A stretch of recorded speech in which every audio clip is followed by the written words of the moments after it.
দরজা খুলে শ্যামাকে দেখে খুশিতে আত্মহারা হয়ে ওঠে মা। তাকে বুকে জড়িয়ে ধরে চেঁচামেচি করে সবাইকে জানিয়ে দেয় তার মেয়ে এসেছে। তার গলার আওয়াজ পেয়ে সকলেই বসার ঘরে এসে উপস্থিত হয়। বাবা ও হেনার সাহায্যে রুমের বাইরে এসে দাঁড়িয়েছেন। শ্যামা এতদিন পর বাবাকে দেখে আবেগে আপ্লুত হয়ে পড়ে। ছুটে গিয়ে জড়িয়ে ধরে বাবাকে। বাবাও তাকে জড়িয়ে ধরে কেঁদে ফেলে। এসেছিস মা? এতদিন পর এই বুড়ো বাপটার কাছে এলি? তবে তোকে দেখার জন্য মন কতটা আনচান করে তুই জানিস? শ্যামা আহ্লাদি কণ্ঠে বলে ওঠে, এমন করে কেন বলছো বাবা? দেখো আমি ঠিক চলে এসেছি তোমাকে দেখতে। তোমাকে দেখার ইচ্ছা আমারও অনেক বাবা, শুধু ব্যস্ততার কারণে আসতে পারিনি। নীলা আর দিব্য এক পাশে দাঁড়িয়ে সবটা দেখছে। হয়তো তাদের অস্তিত্ব জানানোর জন্যই নীলা হঠাৎ মিষ্ট কণ্ঠে বলে ওঠে, বাহ শ্যামা, আপু কতদিন পর দেখলাম তোমাকে। তুমি তো দেখছি আগের থেকে অনেক সুন্দর হয়ে গেছো। মুহূর্তেই আনন্দমুখর পরিবেশটা কেমন থমথম হয়ে যায়। মা এদিকে ইতস্তত করছেন। তিনি কিভাবে শ্যামাকে বলবেন যে দিব্য আর নীলাকে তিনি ক্ষমা করে দিয়েছেন? তিনি তো জানেন না সে সব জেনে এসেছে আজকে এখানে। শ্যামা এক পলক নীলার দিকে তাকিয়ে সৌজন্যতামূলক একটি হাসি দেয়। কিন্তু বাবা গম্ভীর গলায় বলে ওঠেন, আমার মেয়ে জন্ম থেকে সবচেয়ে সুন্দর ছিল। যাদের মন কালো শুধু তারাই বুঝতে পারেনি সেটা। মুহূর্তে নীলার মুখটা কেমন চুপসে যায়। তার মুখ দেখে শ্যামা আর হেনা কোনো মতে তাদের হাসি চেপে রাখে। নীলা এদিকে আমতা আমতা করে বলে ওঠে, আমি ঠিক সেভাবে বলতে চাইনি বাবা। মা পরিবেশটা স্বাভাবিক করার জন্য তাগাদা দেয়। আহ, কী সব কথা শুরু করলে তোমরা বলো তো? মেয়েটা এত দূর থেকে এসেছে, ওকে একটু বসতে দাও। মা শ্যামাকে কাছে টেনে নিয়ে তার পাশে সোফায় বসায়। বাবা মুখ বেজার করে অপর পাশে বসে থাকে। ওনাকে দেখলেই বোঝা যায় দিব্য আর নীলার আচমকা ফিরে আসা তিনিও ভালোভাবে নেননি। কিন্তু বাবার এই ডাক স্বভাব, তিনি মায়ের খুশির জন্য সব কিছু মেনে নিতে পারেন। তিনি জানেন দিব্য বাড়ি ছেড়ে যাওয়ার পর মা কতটা কষ্টে ছিলেন। তাই তার মুখের হাসির জন্য দিব্য আর নীলাকে নিয়ে কোনো বিরক্তি করেননি। মাসে আমার হাতে হাত রেখে মাথা নিচু করে নত স্বরে বলে, রাগ করিস না মা আমার ওপর। ওরা কালকেই ফিরেছে। ওরা ওদের ব্যবহারের জন্য অনেক অনুতপ্ত। তাছাড়া নীলার 8 মাস চলছে এখন। সামনে আমার নাতি নাতনি আসবে। এই সময় রাগ করে তাদের দূরে সরিয়ে রাখলে পরে ওর কিছু হলে আমি নিজেই অনুতাপের অনরে পূর্ব। তাই হ্যাঁ রে আপু, আমি সেদিনের ব্যবহারের জন্য তোর কাছে ক্ষমা চাই। আমার মাথা ঠিক ছিল না, কি থেকে কি বলে ফেলেছি। দিব্য বলে ওঠে। শ্যামা একবার দিব্যর দিকে তাকিয়ে আবার মায়ের দিকে তাকিয়ে স্মিত হেসে বলে, মা তুমি শুধু চিন্তা করছো। আমি তোমাকে সেদিনও বলেছি, লোকে আমাকে নিয়ে কি বলে তাতে আমার কিছু যায় আসে না। তাই তোমার সিদ্ধান্তর প্রতি আমার কোনো রাগ নেই। মা স্বস্তির হেসে শ্যামাকে জড়িয়ে ধরেন। শ্যামা একটু পর মাকে ছেড়ে বলে ওঠে, আরে তোমরা তো কথাবার্তা জুড়ে দিলে। এদিকে আমি এত কিছু কষ্ট করে এনেছি, একবার খুলে তো দেখো। শ্যামা একে একে সবাইকে তাদের উপহার দেয়। উপহার পেয়ে সবাই অনেক খুশি হয়। এবার অবশেষে দিব্য আর নীলার দিকে ফিরে বলে, তোমরা কিছু মনে করো না আবার। আসলে ঘরে যে নতুন দুজন অতিথি এসে জুটেছে আমি তা জানতাম না। জানলে তোমাদের জন্য কিছু না কিছু নিয়ে আসার চেষ্টা করতাম। নীলা মুখে মেকি হাসি ফুটিয়ে বলে, আপু আপনি আমাদের মন থেকে ক্ষমা করে দিয়েছেন। এর চেয়ে বড় উপহার কিছু হতে পারে না আমাদের জন্য। দিব্য হেসে সম্মতিতে মাথা দোলায় নীলার কথা। শ্যামা তাদের অভিব্যক্তির মেকি পরিবর্তনগুলো মুখে হাসি ঝুলিয়ে দেখেই যাচ্ছে শুধু। মা রান্নাঘরে চলে গেলে শ্যামা দিব্যকে ডেকে বেলকনিতে আসতে বলে। দিব্য শ্যামার পিছু পিছু গিয়ে বেলকনিতে গিয়ে দাঁড়ায়। শ্যামা আবার কোনো প্রকার ভনিতা না করে স্পষ্ট ভাষায় জিজ্ঞাসা করে, হ্যাঁ এবার এখানে তুই আমি ছাড়া আর কেউ নেই। এবার বল তো কী উদ্দেশ্য নিয়ে এসেছিস তুই? শ্যামা বুকের কাছে হাত বেঁধে প্রশ্ন করে। শ্যামার আমার প্রশ্নে ভেবাচাকা খেয়ে যায় দিব্য। সে জানতো তার বড় বোনকে বোকা বানানো এত সহজ নয়। সে নিজের কণ্ঠ যতটা স্বাভাবিক রেখে বলে, আপু আমি জানি তুই আমাকে বিশ্বাস করিস না, কিন্তু আমি সত্যিই বলছি আমি অনুতপ্ত। আমরা কি আবার সব ভুলে আগের মতো একসাথে থাকতে পারি না? দেখ দিব্য, তোর এসব ইমোশনাল কথায় মা গলে গেলেও আমি মোটেও তোকে বিশ্বাস করি না। কিছু করার আগে ভেবে নিস, আমার নজর সর্বক্ষণ তোর ওপর আছে। আপু তুই দেখে নিস, আমি ঠিক তোর বিশ্বাস অর্জন করে নিব। শ্যামা দিব্যর দিকে ভ্রু কুঁচকিয়ে কিছুক্ষণ তাকিয়ে থেকে ব্যর্থ মনে তার ঘরে চলে যায়। অন্য সময় দিব্য এত আত্মবিশ্বাসী থাকে নিজের উপর যে সে তার পরিকল্পনা শ্যামার সামনে উগরে দিতেও দ্বিধাবোধ করে না।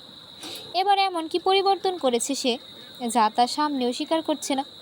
এসব ভাবতে ভাবতে নিজের রুমে চলে যায় শ্যামা। দিব্য তার রুমে এসে দরজা বন্ধ করে হাঁপাতে থাকে। নীলা এগিয়ে এসে জিজ্ঞেস করে, কি হলো, এভাবে হাঁপাচ্ছ কেন? কি এমন বলেছে তোমার বোন? কি আর বলবে, তোমাকে তো বলেছিলাম ওকে জব্দ করা তো সহজ নয়। নীলা মুখ বেঁকিয়ে বলে, সেটা তো জানা কথা, তোমার বোনের গাঁটে গাঁটে প্যাচ। তুমি চিন্তা করো না, যতই সন্দেহ করুক, এবার যে ছক কষেছি তার থেকে বেরোতে পারবে না শত চেষ্টা করেও। সে তো আর জানে না এখানে এসে সে ইতিমধ্যে আমাদের পাতা ফাঁদে পা দিয়েছে। বিকেল গড়িয়ে সন্ধ্যা হতেই নীলার কষা ছকের প্রথম গুটি এসে হাজির হয়। সন্ধ্যাবেলায় 2 হাতে মিষ্টি নিয়ে হাজির হয় নীলার বড় ভাই আবির। এসে একেবারে বোনের শ্বশুর শাশুড়ির পায়ে ধরে সালাম করে সে আমার তা আদিক আদিক্ষে তার চেয়ে কম ছিল মনে হলো না। এই নীলা আর তার ভাই তার দেখা ইতিহাসের 2 বিরল শ্রেষ্ঠ প্রাণী। নীলাকে জন্ম দিতে গিয়ে তার মা মারা যায়, তারপর তার বাবা করেন দ্বিতীয় বিয়ে। সৎমায়ের দৈনিক অত্যাচারে খেয়ে না খেয়ে কোনো মতো বড় হয়েছে এই 2 ভাই বোন। দিব্যর সাথে নীলার পরিচয় হয় কলেজে, সেখানেই হয় দুজনের প্রেম। নীলার সৎমা যখন নীলাকে যৌতুকের টাকা বাঁচাতে এক বুড়োর সাথে তার বিয়ে দিয়ে দিচ্ছিল, তখন সে আর দিব্য পালিয়ে গিয়ে বিয়ে করে নেয়। দিব্য আর নীলাকে মেনে নেওয়ার জন্য শ্যামাই বাবা মাকে রাজি করিয়েছে। তার নীলার অত্যাচারিত জীবনের কথা শুনে অনেক মায়া হয়েছিল মেয়েটার উপর, কিন্তু কে জানতো এতটুকু মেয়ের পেটে পেটে এত শয়তানি। প্রথম সব ঠিক ছিল, মেয়েটা ছিল বেশ শান্ত আর ভীতু ধরনের। মা বাবা তাকে মেয়ের মতো ভালোবাসতেন। হ্যাঁ, আর শ্যামাও তার সাথে বন্ধুসুলভ আচরণ করত। আর তার এই বড় ভাই আবির 2 দিন পর পর বোনকে দেখতে আসার নাম করে দুবেলা পেট পুড়ে খেয়ে যেত এই ঘর থেকে। তবে তারা তা খারাপ চোখে দেখেনি কখনো। তবে এই মেয়ে পুরোপুরি বদলে যায় কয়েক বছর দিব্য চাকরি যখন পায় তখন। সারাদিন তার মুখ ভার থাকতো, কথায় কথায় ঝামেলা করত। আর তার এই ভাই তো তখন দিনের পর দিন এই বাড়িতে এসে থাকা শুরু করলো। ঘরে এমন যুবতী 2 মেয়ে আছে, সেখানে একটি জোয়ান ছেলে দিনের পর দিন এই বাড়িতে থাকলে মানুষ তো কানা ঘোষা করবেই। তাই কিছু না বলে আর থাকা গেল না।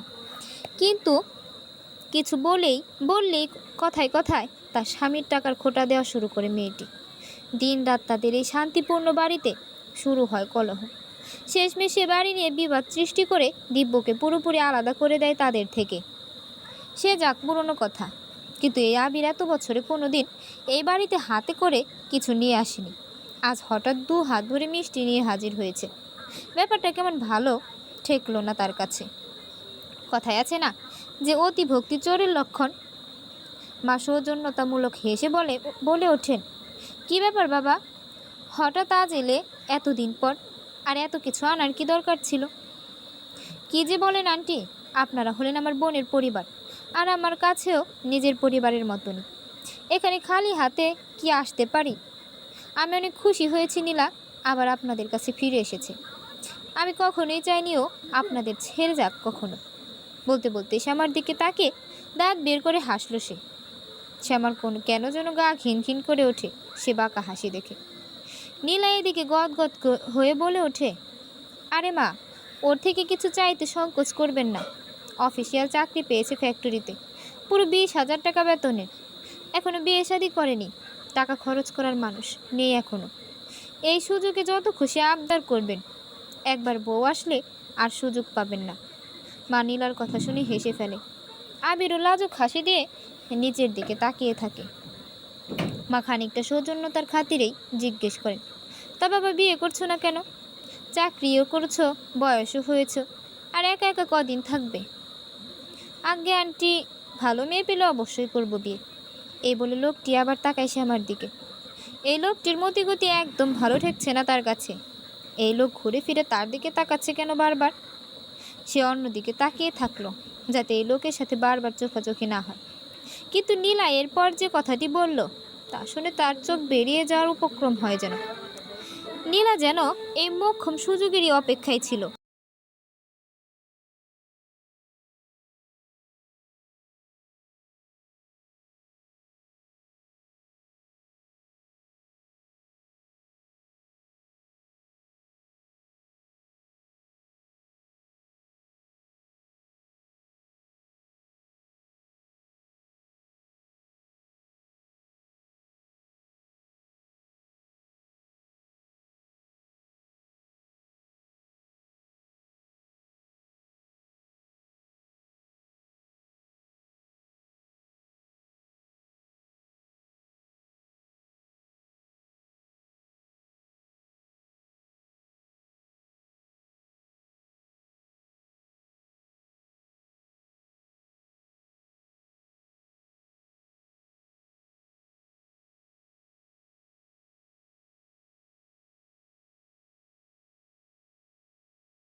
রুমের দরজা বন্ধ করে একটু আগের বিষয়টা নিয়ে আলোচনা করছে। আবির বলে ওঠে, আপু তোর মনে হয় এই প্ল্যানটা কাজ করবে? নীলা বিজয়ের হাসি হেসে বলে, আলবাত কাজ করবে। তুই সব ঠিক মতো করতে পারলে এই বিয়ে কেউ আটকাতে পারবে না। দিব্য এবার গম্ভীর গলায় আমতা আমতা করে বলে ওঠে, এটা কি একটু বাড়াবাড়ি হয়ে যাচ্ছে না নীলা? এইভাবে করাটা কি বেশি জরুরি? নীলা মনে মনে ভেঙচি কেটে বলে, ইস, বোনের জন্য দরদ যেন উতলে পড়ছে। এত দরদ থাকলে তখন সায় দিয়েছিলে কেন? তবে দিব্যর সামনে সে তার বিরক্তি প্রকাশ করে না। মুখে মেকি দুঃখের ভাব ফুটিয়ে তুলে নত কণ্ঠে বলে, আমিও কি এসব করতে চাই বলো? আজ যদি বাবা এভাবে বিয়ের জন্য মানা না করে দিতেন তাহলে তো তোমাদের এসব করতেই হতো না, তাই না? তুমি তো নিজের চোখেই দেখলে আপু আজ সবার জন্য কত দামি দামি উপহার এনেছে। তার মানে ওনার অবস্থা এখন তোমার থেকেও ভালো। বাবা তো এমনিতেই তোমাকে বাড়ির হক দিচ্ছিলেন না। তবে এভাবে সব চলতে থাকলে উনি এই বাড়ি পুরোটাই তার প্রিয় মেয়ের নামে করে দেবেন। কিন্তু একবার ভেবে দেখো, আবির ভাইয়ার সাথে যদি আপুর বিয়ে হয় তাহলে আপু তার ঘর সংসার নিয়ে ব্যস্ত হয়ে যাবে। তার লাগামও চলে আসবে আমাদের হাতে। তখন ওনার মেয়ে সামান্য কষ্ট পেলেও বাবা সহ্য করতে পারবেন না। বাবা তার ঘরের মেয়ের সুখের সংসারের জন্য হলেও বাধ্য হয়ে এই বাড়ি তোমার নামে লিখে দিবে। সব বুঝতেছি নীলা, আমি এও জানি তুমি যা করছো আমাদের সুন্দর ভবিষ্যতের জন্য করছো, কিন্তু আপুর কোনো ক্ষতি হবে না তো? এই প্ল্যান অনেক রিস্ক মনে হচ্ছে আমার। আরে কোনো রিস্ক নেই, আবির ভাইয়ার এই এলাকার বন্ধু এগুলো, আমিও চিনি ওদের। ওরা শুধু আমাদের একটু সাহায্য করবে, আপুর কোনো ক্ষতি হবে না। আপুকে ওরা জাস্ট সবার সামনে কিডন্যাপ করে নিয়ে যাবে, এক রাত বেঁধে রাখবে এক জায়গায়, তারপর সকালবেলা ঘরের সামনে ফেলে রেখে যাবে। তখন পুরো এলাকায় কানাঘোষা শুরু হয়ে যাবে আপুর সাথে খারাপ কিছু হয়েছে, তার বদনাম সৃষ্টি হবে। এই সময় আবির ভাইয়া এসে রাজকুমারের মতো আপুকে বিয়ে করে বদনামের হাত থেকে রক্ষা করবে। তোমার মা বাবাও মেয়ের সম্মান বাঁচাতে বিয়ের জন্য মানা করতে পারবে না তখন। আর তুমি দেখো আপুর শেষমেশ বিয়ে হবে, সংসার হবে, এটা কি ভালো নয়? আমার ভাইয়ের মধ্যে কি এমন কমতি আছে? দেবী ব্রুকুচকে গম্ভীর কণ্ঠে বলে, তবু খেয়াল রেখো যেন সব ঠিক হয়। আপু যেন গুণ অক্ষরেও জানতে না পারে এসবে আমরা আছি। আরে দুলা ভাই, আপনি শুধু শুধু চিন্তা করেন, কিছুই হবে না। আপনার বোন আর আমার হবু বউকে দেখে রাখবো আমি। রাত 12:30, সবাই ঘুমানোর পর শ্যামা ফোন নিয়ে চুপি চুপি বেলকনিতে চলে এসেছে অরণ্যর সাথে কথা বলার জন্য। শ্যামা খানিকটা আহ্লাদি কণ্ঠে বলে ওঠে, কি হলো? কখন থেকে আমি বকবক করে চলেছি, কিছু বলছেন না যে? না, আমি ভাবছি এদের কার ঘাড়ে কয়টা মাথা আছে যে তারা অরণ্যর বউ চুরি করার সাহস করে। শ্যামা অরণ্যর রাগী কণ্ঠ শুনে হেসে ফেলে। তা শুনে অরণ্য বলে ওঠে, তুমি হাসছো? আমি কিন্তু সিরিয়াস। ভাগ্যগুণে একটা শ্বশুর পেয়েছি, নয়তো আজ খুনাখুনি হয়ে যেত তোমার শহরে।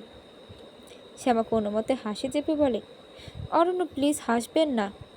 দেখুন, আমার হাসি শুনে কেউ জেগে গিয়ে যদি আমাকে এভাবে ফোনে কথা বলতে দেখে, তখন ঠিক আমাকে নিয়ে বসার ঘরে বৈঠক বসবে।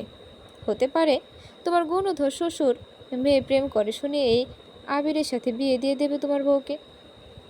তুমি বরাবর ঘুরে ফিরে ওই আবিরের নাম নিয়ে আমাকে চেতানো বন্ধ করবে। আমি সত্যিই রেগে যাচ্ছি কিন্তু। আচ্ছা বাবা, বেশ, আর বলছি না। এখন বলুন, খেয়েছেন কি না? কীভাবে খাবো? আমাকে নিজ হাতে রেঁধে খাওয়ানোর মানুষটা তো নেই আমার কাছে। একদম এসব বলে পার পাওয়া যাবে না কিন্তু। আমি শামশের চাচা আর রিমুকে শিখিয়ে দিয়ে এসেছি কী কী বানাতে হবে আপনার জন্য। দুদিন কষ্ট করে খেয়ে নিন, বুঝলেন? খেয়ে নিব কষ্ট করে, কিন্তু কথাটা যেন মনে থাকে। দুদিন, আজকের দিনটা চলে গেছে, আরেকটা দিন আছে তোমার কাছে, তারপর সোজা ফিরে আসবে। শ্যামা বেলকনির চেয়ারে বসে গ্রিলের সাথে মাথা হেলান দিয়ে বলে, এটা কেমন কথা? কথার পেঁচে ফেলে এভাবে ফিরে আসার দিন নির্ধারণ করা মানব না আমি। 1 মাস পর বাপের বাড়ি এসেছি আমি, অন্তত 1 সপ্তাহ থাকি প্লিজ। একদম না, তুমি 25 বছর ছিলে ও বাড়ি, আমার কাছে ছিলে 1 মাস মাত্র। তোমার কি আমার কথা মনে পড়ে না? 1 মাসে মন ভরে গেছে এই ভালোবাসা তোমার স্বামীর প্রতি তাহলে? আচ্ছা বাবা, ঠিক আছে, ফিরে আসবো জলদি। খুশি? খুশি। আমি আপনাকে অনেক মিস করছি অরণ্য, অনেক বেশি। আমিও তোমাকে অনেক বেশি মিস করছি শ্যামাবতী, বলে বোঝাতে পারবো না কতটা শূন্যতা অনুভব করছি আমি তোমাকে ছাড়া। শ্যামা লজ্জা মিশ্রিত হেসে বলে, আমার এখন কেমন ফিল হচ্ছে জানেন? ওই যে ক্লাস 9-10 মেয়েগুলোর মায়ের মোবাইল চুরি করে লুকিয়ে লুকিয়ে প্রেমিকের সাথে কথা বলে, ওই রকম। কে বলবে যে আমি আমার একমাত্র স্বামীর সাথে লুকিয়ে কথা বলছি এখন? অরণ্য সলজ্জ হেসে বলে, তাই না কি শ্যামা? তুমি তো দেখছো অনেক কিছু জানো এই ব্যাপারে। আর কি কি করে ওরা ফোনে? বলবো? বলো। সত্যিই বলবো? বলো। আচ্ছা বলি তাহলে। আপনি গিয়ে খাবারের প্লেটে সামনে নিন। মাঝখানে আবার খাবার আসলো কোথা থেকে? আপনাকে যা বলছি করবেন, এত প্রশ্ন করেন কেন? আচ্ছা, নিয়েছি সামনে। এখন এখন আপনি খাবেন আর আমি ফোনের লাইনে থেকে আপনার খাওয়ার আওয়াজ শুনবো। অরণ্য ব্রুকুচকে বলে, এটা কোন ধরনের কথা আবার? ক্লাস 9-10 প্রেম ভালোবাসা এমনই হয়। আমারও আজকে ট্রাই করতে ইচ্ছে করছে। মেনে নিন না আমার আবদার। আপনার খাওয়া হয়ে যাবে আর আমার আবদারও পূরণ হয়ে যাবে। অরণ্য হতাশ সুরে নতি স্বীকার করে বলে, আচ্ছা ঠিক আছে, তুমি লাইনে থাকো, আমি খেয়ে নিচ্ছি, বেশি সময় লাগবে না। আস্তে আস্তে খান, আমি লাইনে আছি। অরণ্য 10 মিনিটে খাওয়া সম্পূর্ণ করে আবার ফোন হাতে নেয়। হ্যাঁ শেষ আমার। আছো তুমি? অপর প্রান্ত থেকে কোনো উত্তর আসে না। সে আবার ডেকে ওঠে, শ্যামা। অরণ্য একটি দীর্ঘশ্বাস ফেলে ফোনটা কেটে রেখে দেয়। এক মুহূর্তের মধ্যে শ্যামার সামনে প্রকট হয় অরণ্য। যথারীতি দেখতে পায় মেয়েটা ফোনটা হাতে নিয়ে গ্রিলের সাথে মাথা রেখেই ঘুমিয়ে পড়েছে। অরণ্য আনমনে হেসে ফেলে এই দৃশ্য দেখে। সে এগিয়ে এসে শ্যামার সামনে হাঁটু করে বসে তার কপালে চুমু খায়। আমাকে প্রেমের ক্লাস করাতে দিয়ে নিজেই ঘুমিয়ে গেলে সভাপতি। আমার থেকে এত দূর এসেও এত ঘুম কিভাবে আসে তোমার? অরণ্য শ্যামার কপাল হতে অবদ্ধ চুলগুলো কানে গুঁজে দিয়ে গালে একবার হাত বুলিয়ে দিতে উঠে দাঁড়ায় বসা থেকে। এগিয়ে যায় দিব্য আর নীলার রুমের দিকে। একটু আগের হাসি খুশি মুখটিতে জগতের হিংস্রতা এসে ভর করেছে এখন। এক পা করে এগিয়ে যায় যে সে নীলা আর দিব্যর কাছে। দিব্যর ঘুমন্ত চেহারার দিকে রাগী চোখে তাকিয়ে আছে অরণ্য। তার খুনের নেশাকে অনেক কষ্টে সংবরণ করে চলেছে সে। অরণ্য সশব্দে একটি চড় মারে দিব্যকে। সে আঘাতের ঝাপটায় খাট থেকে অরণ্যের পায়ের কাছে লুটিয়ে পড়ে সে। ঘুম পুরোপুরি ছুটে যায় তার। সে মাটি থেকে মাথা তোলার চেষ্টা করলে অরণ্য তার মাথা পা দিয়ে মাটির সাথে চেপে ধরে। যন্ত্রণায় কুঁকড়ে ওঠে দিব্য। দিব্য ভয়ে কাঁপা কাঁপা কণ্ঠে বলে ওঠে, কে কে কে তুমি? কি চাও আমার কাছে? অরণ্য দাঁতের সাথে দাঁত পিষে কঠোর কণ্ঠে বলে ওঠে, চুপ, একদম চুপ। বেশি কথা বলা আমি পছন্দ করি না।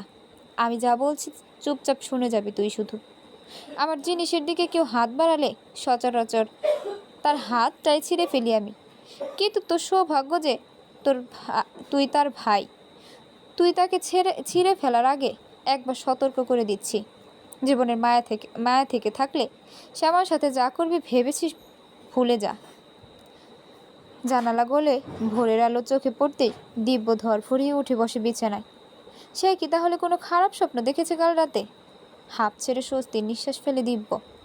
ঘেমে নিয়ে একাকার হয়ে গিয়েছে একেবারে। পাশ ফিরে তাকিয়ে দেখে নীলা বেঘরে ঘুমোচ্ছে এখনো। সে বিছানা ছেড়ে উঠে বাথরুমে চলে যায় চোখে মুখে পানির ঝাপটা দিতে। পানির কল ছেড়ে আয়নার দিকে চোখ যেতেই দেখে তার গালের এক পাশে 5 আঙুলের লাচে দাগ ফুটে উঠেছে। তা দেখে ভয়ে ছিটকে ফ্লোরে পড়ে যায় দিব্য। ভয়ে রীতিমতো কাঁপতে থাকে সে তার চারপাশে ভয়ে ভয়ে তাকাতে লাগলো। তাহলে কি সেটা দুঃস্বপ্ন ছিল না? তাহলে কি ছিল সেটা? কি বললে তুমি? দিব্যর কথা শুনে নিজের ধৈর্যের বাঁধ ভেঙে যায় নীলা। যা তুমি শুনছো এই প্ল্যান বাদ নীলা, আমার অনেক ভয় করছে। কেমন পুরুষ মানুষ তুমি? সামান্য একটা দুঃস্বপ্ন নিয়ে এতদিনের পরিকল্পনা সব বাতিল করে দিচ্ছ। দুঃস্বপ্ন নয় সেটা নীলা, এই যে দেখো আমার গালে থাপ্পড়ের দাগ, এর জ্বলন্ত প্রমাণ। আমরা আর এগোলে অনেক বড় বিপদ হবে। তুমি সত্যিই পাগল হয়ে গেছো দিব্য? সামান্য থাপ্পড়ের দাগ আর একটা দুঃস্বপ্নকে কেন্দ্র করে এত ভীত হয়ে পড়েছো? আর এই স্বপ্নের মধ্যে অনেক সময় মানুষ নিজেকে নিজে থাপ্পড় মেরে দেয়। এমনকি এমনও হতে পারে আমিই মেরেছি ভুলে ঘুমের মধ্যে। তুমি দয়া করে এখন এসব কথা বন্ধ করো। তুমি বুঝবে না নীলা, স্বপ্ন এতটা জীবন্ত কি করে হতে পারে? সে কণ্ঠস্বর এখনও মনে পড়লে আমার নিজেকে নিজে শেষ করে দিতে ইচ্ছে করছে। বলতে বলতে দিব্য কনুইয়ের ভর করে 2 হাতে নিজের মুখ চেপে ধরে ভয়ে এখনও কাঁপছে সে। নীলা কিছুক্ষণ শান্ত দৃষ্টিতে তাকিয়ে থাকে দিব্যর দিকে। সে তাকে এতটা ভীত অবস্থায় কখনো দেখেনি। কি করে বোঝাবে এখন এই লোকটাকে? সে নিজের ফুলে যাওয়া পেটটার দিকে একবার তাকিয়ে একটা দীর্ঘশ্বাস ফেলে এগিয়ে যায় দিব্যর দিকে। সে দিব্যর কাছে গিয়ে তার পাশে বসে তার কাঁধে হাত রেখে তাকে কিছুক্ষণ শান্ত হওয়ার সময় দেয়। তারপর তার মুখ থেকে হাত সরিয়ে সেটা তার পেটের উপর রাখে। শান্ত হও তুমি, আর কিছু না হোক আমাদের অনাগত সন্তানের কথা ভাবো তুমি দিব্য। তোমার মাইনে সবে 25,000। আজকালকার দিনে এই টাকাটা দিয়ে ঢাকা শহরে ভালোভাবে থাকা অসম্ভব। সামনে আমাদের বাচ্চা আসবে এই পৃথিবীতে, তার যাবতীয় খরচ, তার ভবিষ্যতের কথা ভেবেছ একবারও? কিন্তু নীলা, এই কণ্ঠ সব তোমার ভ্রম দিব্য। তুমি কাল থেকে এই প্ল্যান নিয়ে চিন্তা করছিলে যে শ্যামা আপুর কোনো ক্ষতি হতে পারে। তাই তুমি এমন স্বপ্ন দেখছো। এই সব কিছু তোমার মস্তিষ্কের ভ্রম ভ্রম শুধু। দিব্য একটি দীর্ঘশ্বাস নিয়ে নীলার কথাগুলো বোঝার চেষ্টা করলো। ভুল কিছু বলছে না সে, আর অত্যাধিক কোনো কিছুতে সে বিশ্বাসও করে না। হয়তো তুমি ঠিক বলেছ নীলা, আমারই মনের ভুল এগুলো। আসলে স্বপ্নটা এত জীবন্ত মনে হয়েছে যে জ্ঞান বুদ্ধি লোপ পেয়েছিল আমার। নীলা তৃপ্তির হাসি হেসে বলে, এই তো বুঝতে পেরেছো সবটা। এখন নিজেকে ধাতস্থ করো। তুমি এমন নার্ভাস হয়ে থাকলে আপু সন্দেহ করবে। দিব্য নীরবে মাথা তুলিয়ে সায় দেয়। চোখে রোদ পড়ায় শ্যামা সকাল সকাল উঠে পড়েছে আজ। বেলকনিতে এভাবে অরণ্যকে অপেক্ষায় রেখে ঘুমিয়ে পড়ার জন্য মনটা খারাপ হয়ে আছে তার। এত ঘুম কেন আসে তার বুঝে না সে। দিন দিন অলস হয়ে যাচ্ছে কাজ না করে করে। তাই আজকে নিজে হাতেই নাস্তা বানিয়েছে সবার জন্য। তবে খাবার বানাতে বানাতে অরণ্যর কথা আরও বেশি মনে পড়ে যায় তার। অরণ্য না জানি ভালো করে খেয়েছে কিনা কাল, সেটা জানার আগেই তো ঘুমিয়ে পড়েছিল। অরণ্য ঠিকই বলেছে, একদিকটা জলদি সামলে তার কাছে ফিরতে হবে, নয়তো ওনার চিন্তায় চিন্তায় পাগল হয়ে যাবে সে। নাস্তার টেবিলে সবার আগে হেনাই আসে। কলেজে যেতে হবে তার। 8:30 বাজে। সে আগে আগে খেয়ে বেরিয়ে পড়ে। বাকিরা সবাই খেতে বসেছে ততক্ষণে। মা হাসি মুখে বলে ওঠে, বাহ, আজ আমার মেয়ে নাস্তা বানিয়েছে দেখছি। তোর বাবা ঘুম থেকে উঠে জানতে পারলে খুশি হয়ে যাবেন। তবে বাবা এখনো ঘুমোচ্ছে কেন? এত বেলা হলো। মা মাথা দুলিয়ে হতাশার সুরে বলে, রাতের ওষুধগুলো অনেক কড়া, খেলেই ঘুম আসে ওনার। 10টার আগে উঠবেন না উনি। শ্যামা চিন্তিত স্বরে বলে ওঠে, ওষুধগুলো আর কতদিন খেতে হবে বলেছে ডাক্তার? মা একটি ছোট্ট দীর্ঘশ্বাস ফেলে বলে ওঠে, জানি না রে মা। ডাক্তার বলেছেন এই মাসের রিপোর্ট দেখে নতুন ওষুধ দেবেন। দেখি কি বলে ডাক্তার। ডাক্তারের কথা শুনে মনে পড়ল। নীলা হঠাৎ খানিকটা উচ্চস্বরে বলে উঠল। শ্যামা আর মা দুজনেই তার দিকে মনোযোগ দেয়। নীলা আবার বলতে থাকে, আজকে আমার ডাক্তারের কাছে 10:30টার অ্যাপয়েন্টমেন্ট আছে। দিব্যর নাকি মিটিং আছে, তাই সে যেতে পারবে না। আপনারা কেউ আমার সাথে যাবেন? মা স্মিত হেসে বলল, এটা আবার জিজ্ঞেস করার কি আছে বৌমা, তোমার সাথে আমিই যাব না হয়। নীলা হালকা হেসে বলে, ঠিক আছে মা, তবে বাবাকে রেখে আপনার যাওয়া ঠিক হবে তো? না মানে বাবার সকালের ওষুধ ডাক্তার কী কী খেতে মানা করেছেন সেগুলো শ্যামা আপু জানেন না, উনি খুঁজে নিতে পারবেন তো? মা মুখ গম্ভীর করে কিছু ভেবে বলে, ঠিক বলেছ বৌমা, আমি তো খেয়ালই করিনি। শ্যামা মা, তুই না হয় বৌমাকে নিয়ে হাসপাতালে যা, আমি না হয় তোর বাবার কাছে থাকি। নীলা মনে মনে বিশ্বজয়ের হাসি দেয়। এদিকে শ্যামা আর চোখে দিব্য আর নীলাকে জরিপ করে চলেছে। দিব্য মাথা নিচু করে স্বাভাবিকভাবে নাস্তা করে চলছে, যেন ওর কোনো কিছুর সাথেই তার কোনো সম্পর্ক নেই। নীলাও হাসি মুখে তার দিকে তাকিয়ে আছে জবাবের অপেক্ষায়। এদিকে মায়ের কথা বলতেও পারছে না, তাই বাধ্য হয়ে রাজি হয়ে যায় সে। তবে সে ঠিক করে চোখ কান খোলা রাখতে হবে এর সাথে গেলে। জানি না এদের পেটে কি শয়তান চলছে আবার। বাসায় যাবে মানে? শ্যামা ব্রুকুচকে নীলার দিকে তাকিয়ে বলে, হ্যাঁ আপু, আজকে তাড়াহুড়া করে সামান্য কাপড় চোপড় নিয়ে চলে এসেছি। মালপত্র সব মাসের শুরুতে আনবো বলে আনা হয়নি। আমার আগের রিপোর্টগুলো বাসায় ভুলে ফেলে এসেছি, ওইগুলো নিতে যেতে হবে আগে। শ্যামা নীলার দিকে চোখ পাকিয়ে তাকিয়ে সাবধান করার ভঙ্গিতে বলে ওঠে, দেখো নীলা, আগে থেকে সাবধান করে দিচ্ছি, আমার সাথে উল্টোপাল্টা কিছু করার চেষ্টা করলে ভালো হবে না বলে দিলাম। নীলা মুখে দুঃখী দুঃখী ভাব ফুটিয়ে বলে, আপু আপনি আমাকে এত ভুল বুঝেন কেন?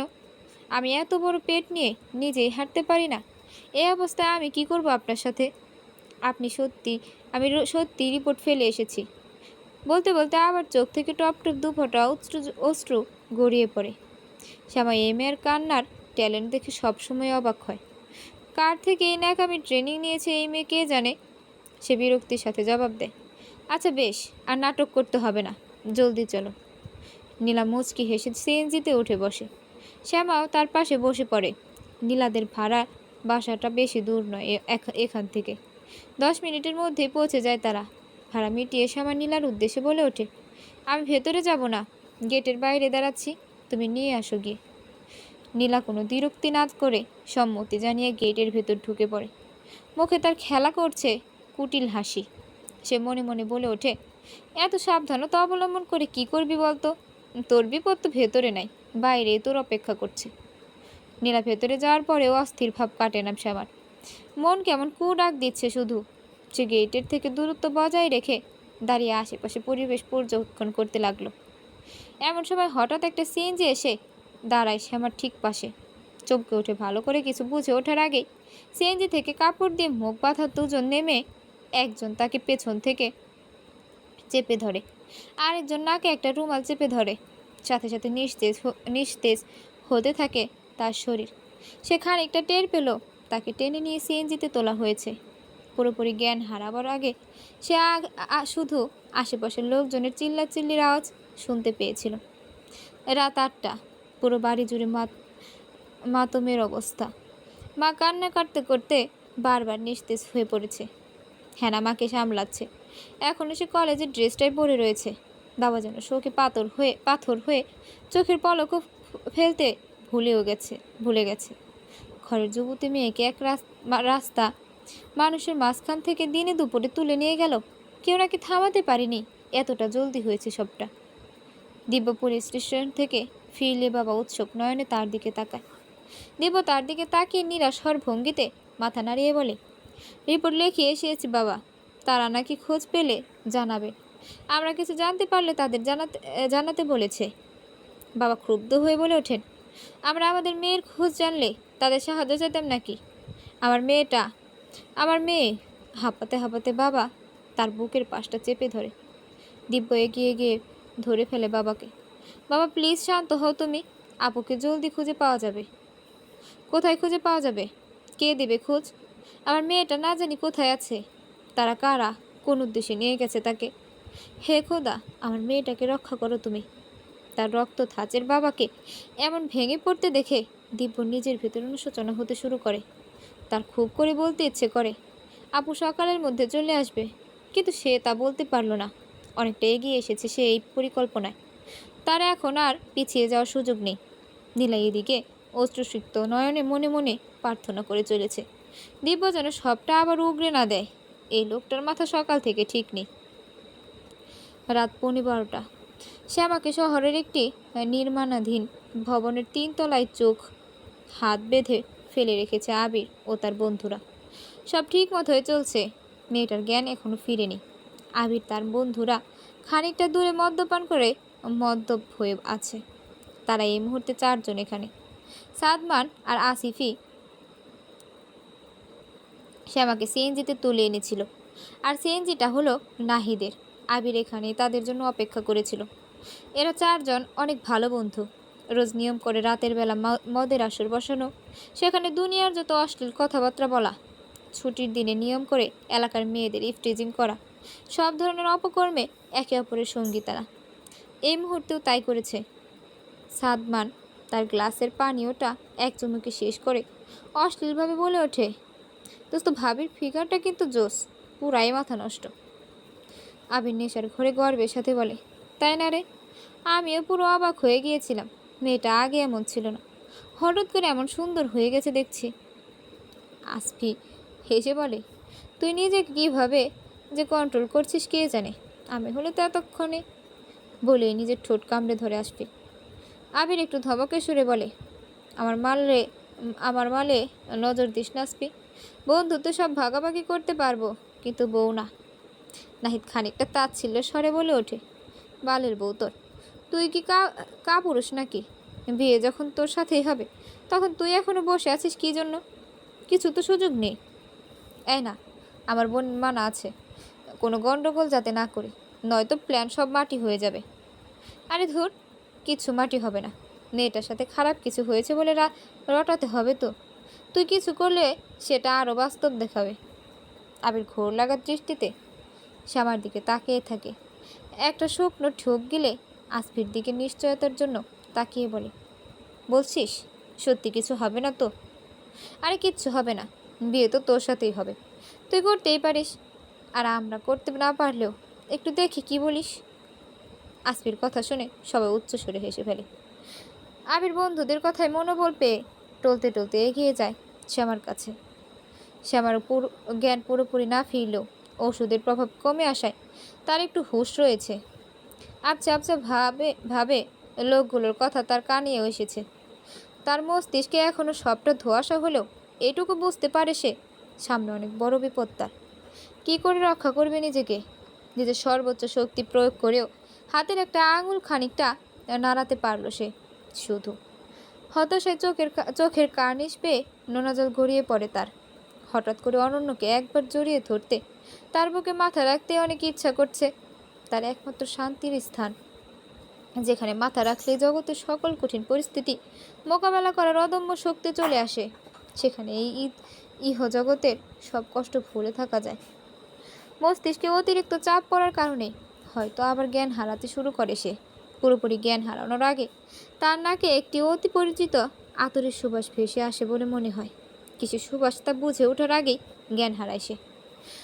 সবটা কয়েক মিনিটের ব্যবধানে ঘটে যায়। অরণ্য তার পায়ের কাছের লাশগুলোতে শেষবারের মতো একটা লাথি মেরে নিচে ফেলে দিয়ে শ্যামার দিকে এগিয়ে যায়। রক্তের নেশা আজ তাকে পেয়ে বসেছে। জগতের যত হিংস্রতা যেন ভর করেছে তার উপর। এই মুহূর্তে সে তার সামনে যে আসবে তাকেই খুন করে ফেলবে। সে তার রক্তাক্ত হাতের দিকে ঘৃণার দৃষ্টিতে তাকিয়ে তা মুছে ফেলে শ্যামাকে স্পর্শ করার আগে।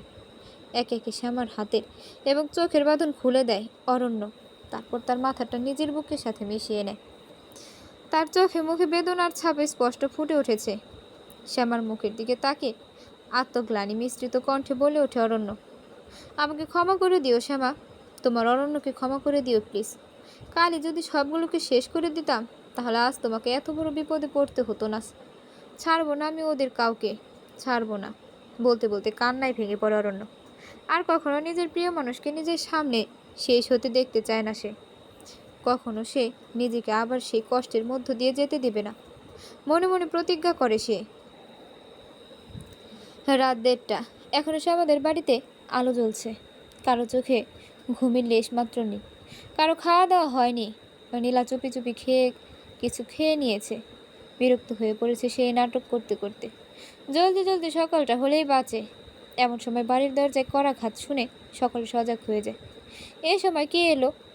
মাই হতদন্ত হয়ে দৌড়ে গিয়ে আগে দরজা খুলে শ্যামাকে দরজার সামনে পড়ে থাকতে দেখে তাকে বুকে নিয়ে কান্না জুড়ে দেন। ততক্ষণে বাকি সবাই এসে দাঁড়িয়েছে। দিব্য আর নীলা ঘটনার আসম্বিকতায় হতবাক হয়ে যায়। তাদের প্ল্যান ছিল সকালবেলা শ্যামাকে যেখান থেকে তুলে নিয়েছিল সেখানে ফেলে আসা, তাহলে লোক জানাজানি হবে। কিন্তু শ্যামাকে এত জলদি ঘরের দরজা করাঘাত করে ঘরের দরজার সামনে কে রেখে গেল? নীলা মনে মনে রাগে ফেটে পড়ে আবিরের ওপর। একটা কাজ যদি তাকে দিয়ে ঠিক মতো হতো। এদিকে বাবা তাগাদা দিতেই অনিচ্ছা সত্ত্বেও দিব্য হেনার সাহায্যে শ্যামাকে রুমে এনে শুইয়ে দেয়। মা বাবা দুজনেই তার দুপাশে বসে। শ্যামার জ্ঞান এখনও ফেরেনি। হেনা দ্রুত বাথরুম থেকে পানির বালতি নিয়ে এসে মগ দিয়ে তার মাথায় পানি ঢালতে থাকে। মা তার চোখে মুখে পানির ছিটা দিতে লাগলো। শ্যামার হুঁশ ফিরে এক সময়, তবে মাথাটা প্রচুর ব্যথা করছে তার। চোখ খুলে সে নিজের রুমে তার পরিবারের মাঝে আবিষ্কার করে চমকে ওঠে। মেয়ের হুঁশ ফিরতে দেখে বাবা তাকে বুকের সাথে মিশিয়ে নিয়ে কাঁদতে থাকে। কেমন লাগছে তোর মা? শরীর খারাপ লাগছে? শ্যামা আবছা আবছা ভাবে বলে, মাথা ব্যথা করছে অনেক, আমি একটু ঘুমাবো বাবা। মা কান্না মিশ্রিত কণ্ঠে বলে, কে ছিল ওরা? তুই কিভাবে ফিরে এলি? ওরা খারাপ কিছু করেনি তো? শ্যামা আবছা আবছা ভাবে বলে, মাথা ব্যথা করছে অনেক, আমি ঘুমাবো বাবা। মা কান্না মিশ্রিত কণ্ঠে বলে, কে ছিল ওরা? তুই কিভাবে ফিরে এলি? ওরা খারাপ কিছু করেনি তো? শ্যামা মাথায় হাত চেপে বলে, জানি না মা, কিছু মনে পড়ছে না আমার। তবে ওরা কিছু করেনি। আমার সামান্য হুঁশ ছিল, কিছু করলে বুঝতে পারতাম। আর আমি এখানে কিভাবে এসেছি আমি জানি না। হয়েছে, আমার মেয়ে সুস্থ শরীরে ফিরে এসেছে, এই অনেক। ওকে ঘুমোতে দাও সবাই, এসব কথা কাল হবে। বাবার কথায় সবাই যায়, সায় দিয়ে যে যার রুমে চলে যায়। মা তার পাশে থাকতে চাইলেও শ্যামা মানা করে দেয়। সবাই চলে যাওয়ার পর তার বালিশের পাশে রাখা ফোনটা বেজে ওঠে। এটা কিভাবে এখানে এসেছে সে জানে না। সেটা আজকের ঘটনার সময় ব্যাগসহ রাস্তায় পড়ে গিয়েছিল। নীলা নিয়ে এসেছে হয়তো না। তাহলে ঘুম কাতরে চোখে ফোনটা কোনো মতে হাতে নিতে অরণ্যের নামটা স্ক্রিনে জল করতে দেখে। অরণ্যর নাম দেখে প্রশান্তের হাসি ফুটে ওঠে তার চোখে মুখে। সে ফোন রিসিভ করে ঘুমু ঘুমু কণ্ঠে বলে ওঠে, অরণ্য, তুমি ঠিক আছো? ঠিক আছি। আপনি কোথায়? যেখানে থাকার কথা আমার। হঠাৎ এই প্রশ্ন কেন? অরণ্য, আমাকে কি আপনি রক্ষা করেছেন আজকে? অরণ্য কিছুক্ষণ নীরব থেকে বলে ওঠে, আজকে তোমার ফিরে আসার কথা, ভুলে যেও না কিন্তু। শ্যামার হাসি আরও বিস্তৃত হয়। অরণ্য তার প্রশ্নের উত্তর দেননি। ভুলে যাব না। ঘুমিয়ে পড়ো এখন। অরণ্য, বলো। ভালোবাসি আপনাকে। পুকুর পাড়ে রক্তজবা গাছটির পাশে বসে থাকতে থাকতে এই প্রথম হাসি ফুটল অরণ্যর মুখে। অপর প্রান্তে শ্যামার মৃদু শ্বাস প্রশ্বাস এর আওয়াজ জানান দেয় সে ঘুমিয়ে পড়েছে। অরণ্য অস্ত্রসিক্ত নয়নে হাঁটু গেড়ে বসে জবা ফুল গাছের সামনে। মা, অবশেষে আমি তাকে পেয়েছি, যে তো আমাকে ঠিক তোমার মতোই নিঃস্বার্থভাবে ভালোবাসে।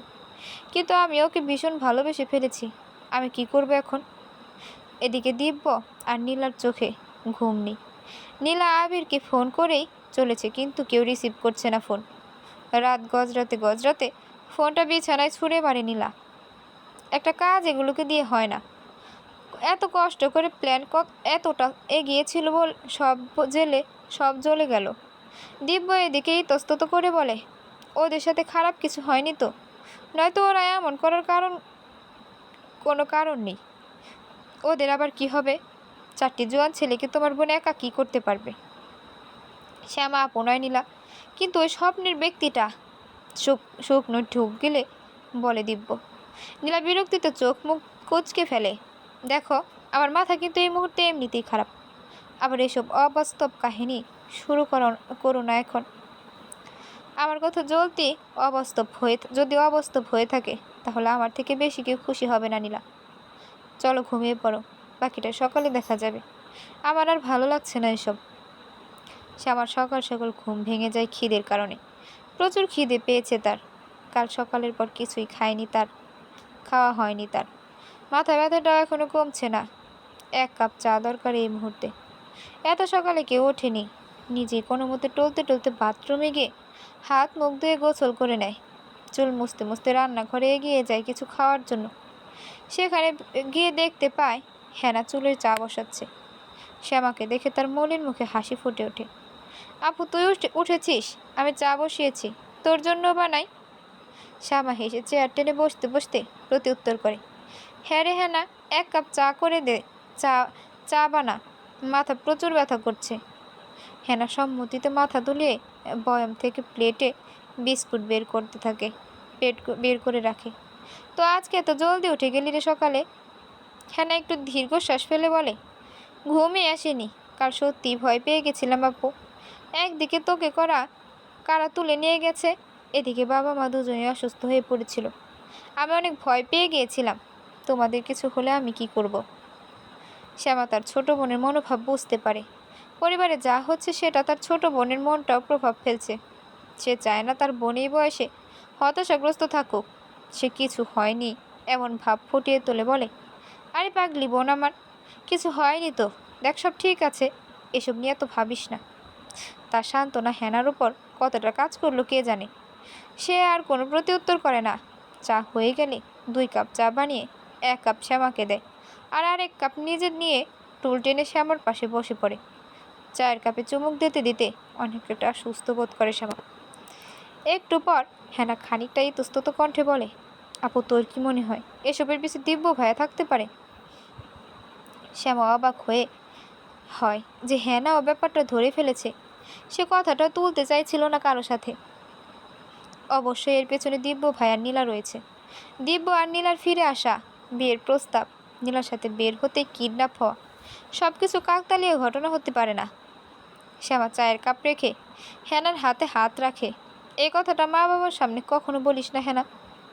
হেনা বিস্মিত হয়ে বলে, তার মানে তুইও এটা ভাবিস এসব ভাইয়া ভাবি করছে? তাহলে বাবা মাকে বলবি না কেন? তাদের জানা উচিত এসব। হেনা, আমার কথাগুলো মনোযোগ দিয়ে শোন আর বোঝার চেষ্টা কর। তুই ছোট মানুষ, তাই এখনো অনেক কিছুই বুঝিস না। তুই তো কাল নিজের চোখেই দেখলি আমার অপহরণের পর বাবা মায়ের কী অবস্থা হয়েছিল। একবার ভাব, আমি যদি বলি ওনাদের ছেলে এসব করেছে, তাহলে কি হবে? মা তো আত্মগ্লানিতেই শেষ হয়ে যাবে। যে তিনি দিব্যকে ক্ষমা করেছেন বলে, নীলার সাথে আমাকে পাঠিয়েছেন বলে এসব হয়েছে। বাবা দিব্যর ওপর রেগে থাকলেও উনি আমাদের দুই ভাই বোন সবাইকে সমান ভালোবাসেন। তারা দুজনে সহ্য করতে পারবে না যে তাদের ছেলে এতটা অধপতন হয়েছে। আর আমি নিজেও আমার ছোট ভাইকে পুলিশে কিভাবে দেই? ওর না হয় বুক কাঁপে না আমার জন্য, কিন্তু আমি ওর মতো পাষাণ হই কিভাবে? আপু, আমি সব বুঝতে পারছি, কিন্তু ওরা তো থেমে থাকবে না। এরপর নতুন কি করবে কে জানে। আমার এখন দিব্য ভাইয়াকে দেখলেই ভয় হয়। সে কি আমাকেও গুন্ডা দিয়ে তুলে নিয়ে যাবে? তুই দুশ্চিন্তা করিস না এসব নিয়ে, না। তুই মন দিয়ে পড়াশোনা শুধু কর। ওরা আর কিছু করতে না পারে মতো ব্যবস্থা করব আমি। আমি ঠিক করেছি ভালো একটা উকিলের পরামর্শ নিয়ে থানায় জিডি করে রাখবো। আমাদের কোনো আসম্বিক দুর্ঘটনা হলে যেন তারা দায়ী থাকে এমন লিখিত স্বীকারোক্তি দেব। সেটা দিব্যকে দেখিয়ে দিলেই হবে। আমাদের তোয়াজ না করুক, আইনকে তো তোয়াজ করবে। এমন করলে সত্যি সব ঠিক হবে। হ্যাঁ, তবে ততদিনেই নিজে সতর্ক থাকবি। এরা জানে মা বাবার আসল দুর্বলতা আমরা সন্তানরা। সেই সুযোগে নিচ্ছে তারা। আমি নিজেও আজ ফিরে যাবে মানে? হঠাৎ মায়ের কণ্ঠ শুনে চমকে ওঠে দুজনে। মা আবার কিছু শুনিনি তো? মা চিন্তিত সুরে বলে ওঠে, এই অসুস্থ শরীরে কোথায় যাবি? কাল এত বড় একটা ঘটনা ঘটলো, তুই এই কয়দিন ঘরের বাইরে যাসনি।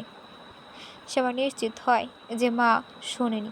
সে হেসে জবাব দেয়, মা, আমার মনে হয় ওরা ভুলে অন্য কাউকে কিডন্যাপ করতে গিয়ে আমাকে নিয়ে গেছে, নয়তো ওরা এভাবে আমাকে কিছু না করেই ফেরত দিয়ে যেত না। যাবে কেন? সেসব আমি জানি না। তুই ঘরের বাইরে যাবি না।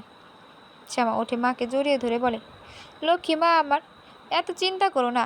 আমার কাজ আছে, আমাকে তো যেতেই হবে। আর সেখানে আমাকে কেউ কিছু করতে পারবে না। শ্যামা মাকে বুঝিয়ে সুঝিয়ে অবশেষে রাজি করায় তার যাওয়ার জন্য। শ্যামা যত দ্রুত সম্ভব ফিরে যেতে চায় অরণ্যর কাছে। কাল রাতে ঘুমের ঘোরে ওর সাথে কী কথা হয়েছে তেমন মনে নেই তার। শুধু আবছা আবছা ভাবে মনে আছে সে তাকে ভালোবাসি বলেছিল। সে কথা মনে পড়তে লজ্জায় গরম হয়ে যায় তার গাল গরম হয়ে যায় তার। শ্যামা নাস্তা করে ব্যাগপত্র গুছিয়ে বাবা ওঠার আগেই বেরিয়ে পড়েছে। বাবাকে মানানো এত সহজ নয়। তিনি তো বলেই দেবেন বাড়ির বাইরে যেন পা না রাখি। তাই আগে ভাগেই বেরিয়ে পড়েছে। আজ সকালে দিব্য আর নীলার সাথে দেখা হয়নি। রুম থেকেই বের হয়নি তারা। অবশ্য ভালোই হয়েছে। এসব মানুষের মুখ দর্শনও করতে চায় না সে। অনেকক্ষণ যাবৎ মেইন রোডের পাশে দাঁড়িয়ে স্টেশনে যাওয়ার বাসের অপেক্ষা করছে শ্যামা, কিন্তু কোনো বাসে সিট খালি পাচ্ছে না সে। অনেকক্ষণ অপেক্ষা করার পর অবশ্য সে একটা বাসের সিট খালি পেল। সে উঠতে নিতে যাবে, আর তার আগেই কেউ তার হাত চেপে ধরে। হঠাৎ করে স্পর্শ পেয়ে চমকে উঠে পেছনে তাকায়। দেখে সেদিন স্টেশনে দেখা হওয়া ফকিরটা।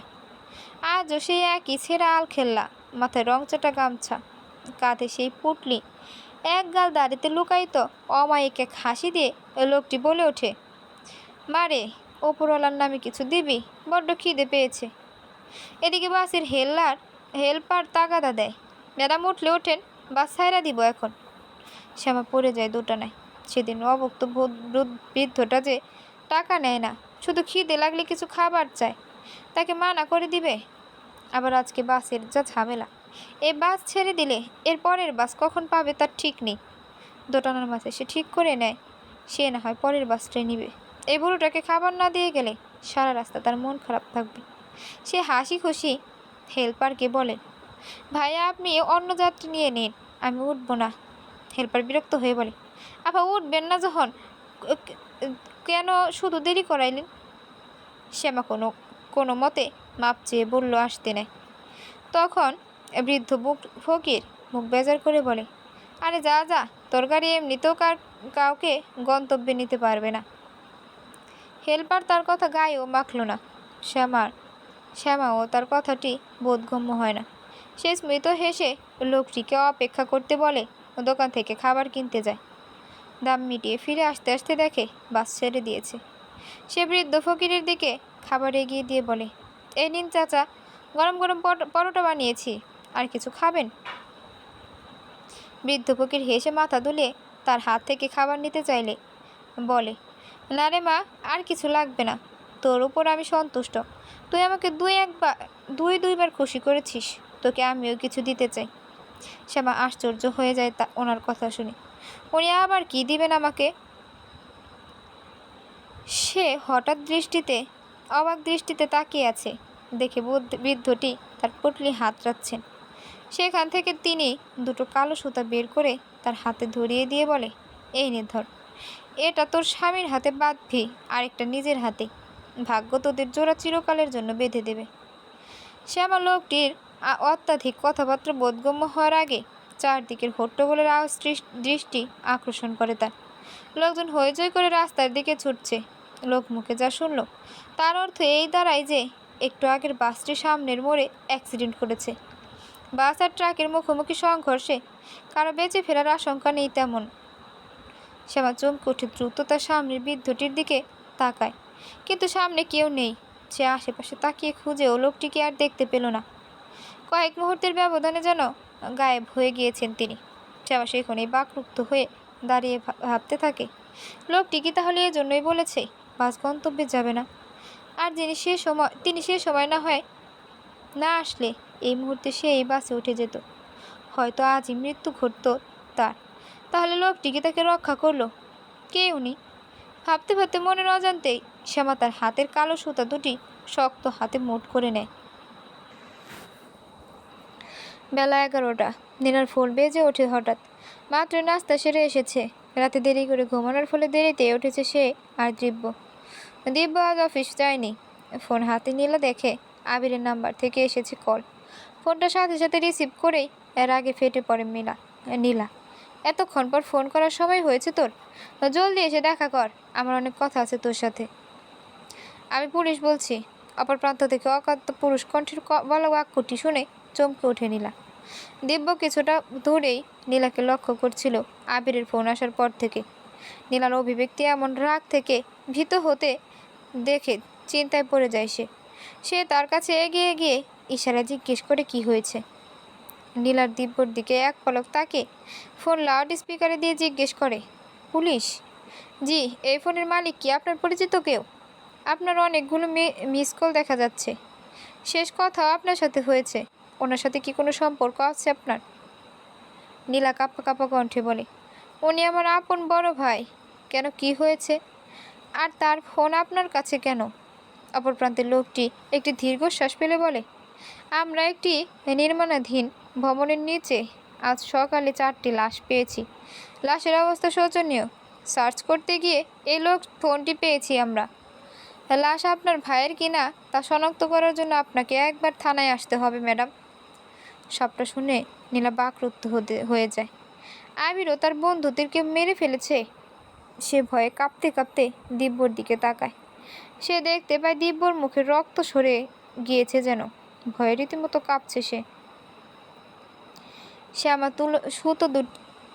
সুতো দুটি হাতে নিয়ে অপেক্ষা করছে অরণ্যের।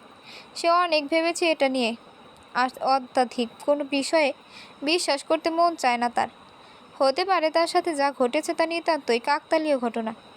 কিন্তু সব সেই ফকির যদি সত্যি কোনো অলৌকিক ক্ষমতাধর সত্তা হয়ে থাকে, এই সুতো তার আর অরণ্যের কলাইয়ে বাঁধতে তো ক্ষতি নেই। সে আমার কানে এখনও বাজছে সে কথাগুলো। ভাগ্য তাদের জোড়া চিরকালের জন্য বেঁধে দেবে। যদিও সে পারছে না নতুন কি জোড়া বাঁধবে তাদের। তারা তো ইতিমধ্যেই বিবাহ বন্ধনে আবদ্ধ। তবুও সে ঠিক করলো অরণ্য আজ আসলে সবার আগে এগুলোই তাদের কলাইয়ে বাঁধবে। তার অপেক্ষা একসময় শেষ হয়। অরণ্যের আগমন ঘটে। শ্যামাকে 2 দিন এভাবে তার জন্য খাবার নিয়ে অপেক্ষা করতে দেখেনি। এর মধ্যে মনে হচ্ছে 2 যুগ কেটে গিয়েছে। মেয়েটি তার উপর কি মায়া করছে কে জানে। মেয়েটা সচরাচর সে আসলেই টের পেয়ে যায়, কিন্তু আজ জানি না কোন ভাবনায় ডুবে আছে মেয়েটি। খাটের ওপর বসে এক মনে কিছু ভেবে চলেছে। সে যে এসেছে তাকে দেখে মনে হলো না সে বুঝতে পেরেছে।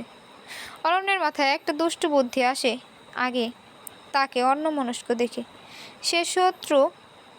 সে দূর ক্রূর হাসি হেসে এগিয়ে যায় তার দিকে। আজ শ্যামাকে ভালো করে চমকে দেওয়া যাবে। অরণ্য ধীর পায়ে এগিয়ে গিয়ে শ্যামাকে কোলে তুলে নিয়ে ঘুরতে শুরু করে। ঘটনার আসম্বিকতায় ভয়ে চিৎকার দিয়ে ওঠে শ্যামা। অরণ্যের গলা খামচে ধরে বসে শক্ত করে। শ্যামার অবস্থা দেখে অরণ্য হাসতে হাসতে লুটিয়ে পড়ে জোগাড় হয়। সে শ্যামাকে নামিয়ে তার সামনে দাঁড় করিয়ে দেয়। শ্যামার মাথা তখন ভন ভন করে ঘুরছে। টলতে টলতে সে অরণ্যর বুকে আছড়ে পড়ে যাবে পরে, আর অরণ্য তাকে পরম ভালোবাসায় তার বুকে মিশিয়ে দেয়। শ্যামার ঘাড়ে মুখ ডুবিয়ে প্রাণ ভরে প্রাণ নেয় তার শরীরে। এই দুদিন ঠিক এই যাবৎ মুহূর্তটার জন্য এতটা ব্যাকুল ছিল সেটা সে শুধু জানে। শ্যামা অরণ্যর বুকে মাথা রেখে জোরে জোরে নিঃশ্বাস নিতে এক সময় ধাতস্থ হয়। পুরোপুরি শান্ত হওয়ার পর রেগে মেগে দুম করে একটা কিল বসিয়ে দেয় অরণ্যর বুকে। অরণ্য আবার হেসে ফেলে শ্যামার রাগ দেখে। শ্যামা গাল ফুলিয়ে বলে, এটা কি হলো? কতটা ভয় পেয়েছিলাম আমি জানেন? কি করব বলো? দুদিন বাইরে কাটিয়ে এসে দেখছি আমাকে পুরোপুরি ভুলে গিয়েছো তুমি। আগে আমি আসলেই তুমি বুঝে যেতে।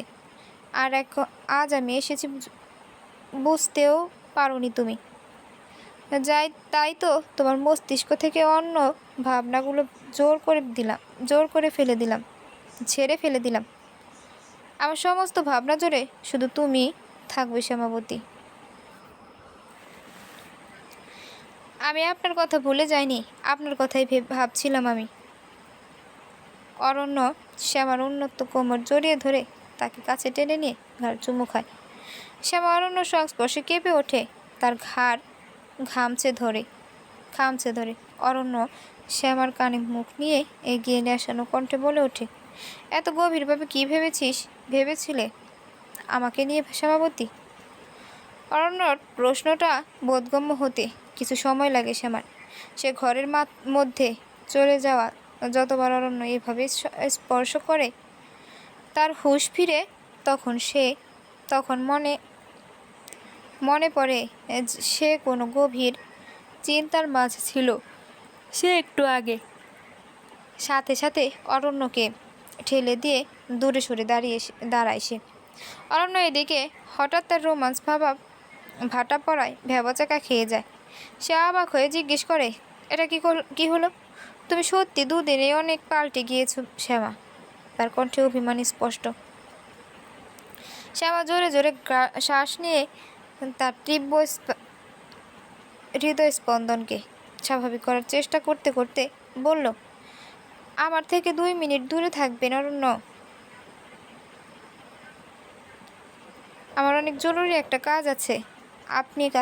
আপনি কাছে আসলে আমি আর কিছুই ভাবতে পারি না। অরণ্যের অভিমান আরও গাঢ় হয়।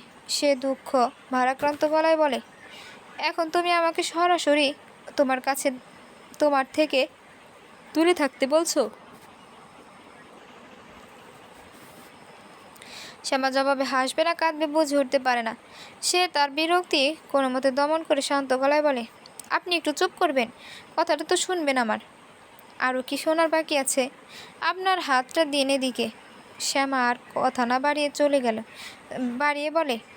অরণ্য ভ্রুকুচকে তাকিয়ে বলে, কেন? হাত দিয়ে কি করবেন? শ্যামা তার হাতের সুতো জোড়া লাগিয়ে হাসি মুখে বলে, একজন গুণী মানুষ দিয়েছে আমাকে। বলেছে একটা স্বামীর সাথে হাতে বাঁধতে আর আরেকটা নিজের হাতে, তাহলে আমাদের জুটি চিরকালের জন্য বেঁধে যাবে। অরণ্য ভ্রুকুচকিত করে তাকায় শ্যামার হাতের মুঠোর দিকে। তোমাকে কোনো এক ভণ্ড এসব বলল আর তুমি বিশ্বাস করে নিলে? এত সহজ তো আমাকেও বিশ্বাস করনি তুমি। শ্যামা বিরক্ত হয়ে ওঠে এবার। আবার এসব কথা আসছে কেন? হাতে একটা সুতো বাঁধলে তো কোনো ক্ষতি নেই, তাহলে পড়তে সমস্যা কোথায়? অবশ্যই সমস্যা আছে শ্যামা। এসব রশি সুতো হাতে তোমরা মেয়েরা বাঁধো, ছেলেরা পরে না এগুলো। আমি এসব মেয়েলি জিনিস একদম পরব না। শ্যামা অরণ্যর কথা শুনে বাকরুদ্ধ হয়ে যায়। সে কখনো স্বপ্নে ভাবেনি অরণ্য এমন একটি কারণ দেখে অমত করবে। সে আশাহত মনে খাটের একপাশে বসে পড়ে। অরণ্য শ্যামাকে দেখে উদাস দেখে তার পাশে বসে তাকে জড়িয়ে ধরতে যায়, কিন্তু শ্যামা অরণ্যকে খুব দূরে থেকে সরে বসে অভিমানী কণ্ঠে বলে, একদম ছোঁবেন না আমাকে, আপনার সাথে কোনো কথা নেই। শ্যামা তুমি এত এত ছোট।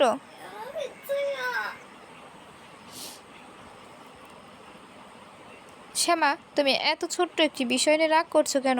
প্লিজ এমন করো না। শ্যামা ধরে আসা গলায় বলে, কেন করবো না রাগ? আজ যদি আমার 10টা বিবাহিত জুটির মতো আমাদের বিয়েটা নিয়ম মেনে হতো, তাহলে আমাদেরও বাগদান হতো, আংটি বদল হতো। কিন্তু আমার শরীরে আমাদের বিয়ের কোনো চিহ্ন নেই। আমার মাঝে মাঝে অনেক ভয় হয় অরণ্য, থেকে থেকে ভাবনা আসে একদিন আমি উঠে দেখব আপনার কোনো স্মৃতি আমার মনে নেই, আর আমি বুঝতেও পারবো না আমি আপনাকে হারিয়ে ফেলেছি। প্লিজ আমার এই কথাটা রাখুন শুধু, আমি আর কোনো আবদার করব না আপনার কাছে। বলতে বলতে ফুপিয়ে কেঁদে ফেলে শ্যামা। অরণ্য শ্যামার কথাগুলো শুনে দারুণভাবে চমকে ওঠে। উৎকণ্ঠা শক্ত করে জড়িয়ে ধরে শ্যামাকে। তার বুকেও অনেক জোরে ওঠানামা করছে। সে বেদনা মিশ্রিত কণ্ঠে বলে ওঠে, আমার কারণে তোমাকে অনেক কষ্ট সহ্য করতে হয়, তাই না? শ্যামা তীব্র গতিতে মাথা দুলিয়ে অসম্মতি জানায়, না অরণ্য, আপনি আমার জীবনের একমাত্র সুন্দর অংশ। আমি শুধু আপনাকে হারাতে চাই না কখনো। শুধুমাত্র আপনাকে হারানোর ভাবনাটাই কষ্ট দেয় আমাকে। অরণ্য নীরবে শ্যামার মাথায় হাত বুলিয়ে দিয়ে সান্ত্বনা দেয়। কিছুক্ষণ নীরবতার পর সে বলে ওঠে, বেঁধে দাও সুতো শ্যামা, পারলে এত শক্ত করে বাঁধবে যাতে আমি কখনো হারিয়ে গেলেও এই বাঁধনের টানও আবার আমাকে তোমার কাছে ফিরিয়ে আনে। শ্যামা অরণ্যর বুক থেকে মাথা তুলে সম্মতিতে মাথা দোলায়। অরণ্য তার বাম হাত এগিয়ে দেয় শ্যামার হাতে। সে কাতর দৃষ্টিতে দেখতে থাকে মেয়েটা আসলে মনোযোগ সহকারে সুতোর গাঁট বাঁধতে ব্যস্ত। অরণ্য চোখ সরিয়ে নিয়ে ঠোঁট কামড়ে ধরে তার অনুভূতিগুলো প্রকাশ হওয়া থেকে নিবারণ করে। তার হাতে সুতো বাঁধা শেষ করে শ্যামা অরণ্যর দিকে অন্য সুতোটা এগিয়ে দেয় তার হাতে বাঁধার জন্য।